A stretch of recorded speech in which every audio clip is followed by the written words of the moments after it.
Ce qui est établi dans le dossier, c'est que l'ADN de l'accusé match, entre guillemets, avec celui qui est retrouvé dans la voiture volée de Madame le boulanger.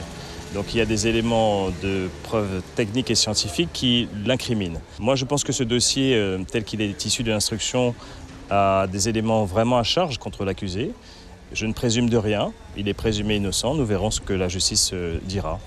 Qu'ici, il va falloir ensuite déterminer si Darwin Asprilla était seul au moment des faits. Il dit qu'il était accompagné de 2 hommes et que l'un d'eux aurait tué Anne-Marie le boulanger. Problème, ces hommes sont depuis décédés. L'un en septembre 2015, l'autre en janvier 2018. Je vous propose d'écouter Maître Bénat, l'un des 3 avocats de la défense.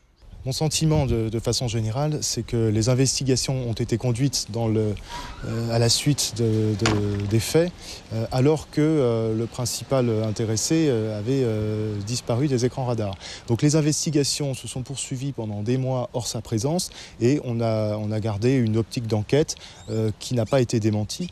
Et lorsqu'on a retrouvé monsieur Asprilla en décembre 2017, c'est-à-dire 2 ans et demi après les faits, lorsqu'il s'est expliqué sur la façon dont les choses se sont passées, on n'a pas voulu en tenir compte parce que les investigations étaient alors en voie d'achèvement et on n'a pas manifestement souhaité reprendre à zéro une enquête qui était donc clairement orientée différemment. Enfin, un moment poignant, le témoignage à la barre du mari de la victime. Il a raconté comment ce drame avait plongé sa famille dans une immense souffrance, les difficultés à se reconstruire pour lui et ses enfants. Il réclame justice pour son épouse défunte. Juste après son témoignage, Darwin Asprilla s'est exprimé. Il se dit désolé de ce qui s'est passé, avant d'ajouter qu'il n'est pas celui qui a tué Anne-Marie le boulanger.